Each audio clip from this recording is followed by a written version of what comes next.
Башкирские ученые возрождают знаменитый Иглинский лук. Вскоре его разведением займутся садоводы, как в былые советские времена. Все подробности у Гульнас Нураевой. Это стрелки на семена. Черно будут, созреют. Неспешно расхаживая вдоль грядок, Татьяна Емельяновна делится всеми тонкостями лукового дела. Ей 88, но как и раньше. Она собирает чернушку, севок, саму репку. Луком в огороде засажены 20 соток. Все равно сажаю, потому что у меня много семья, 40 человек. Они все помогают, все делают. Я только командую.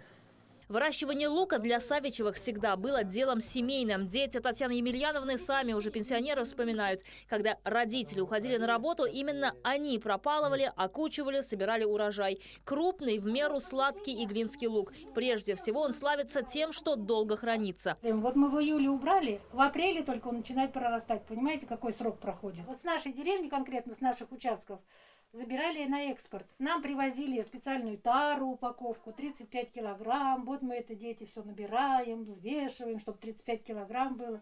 Чтобы там адрес был какой. Вот Кубу я конкретно помню.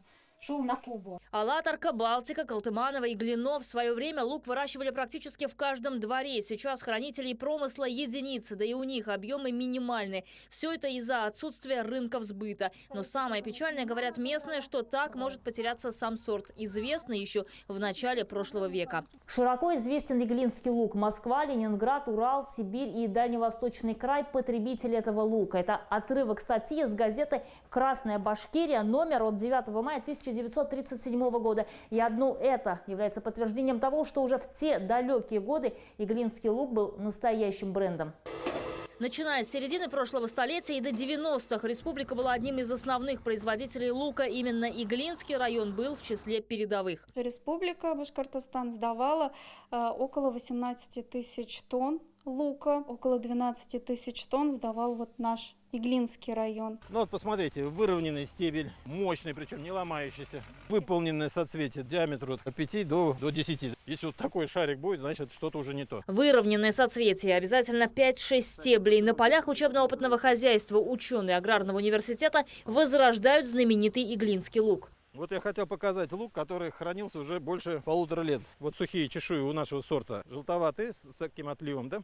Хорошо выровнен. Единственное, чтобы люди не путали, башкирский сорт, который будет Иглинский 2, это популяция из разных по форме луковиц. Лук выращивают без химикатов, сажают его рядом с морковью, которая своим запахом отгоняет вредителей. Новый сорт сохранит все качества оригинала. Высокую урожайность, долгий срок хранения, устойчивость к засухе и заболеваниям. Сейчас заявки на сорт и патент уже зарегистрированы в Госсорткомиссии России. Параллельно ученые надеются получить целевые гранты, чтобы размножить сорт. Возродить это еще полпроблемы. Проблема потом его сохранить как сорт.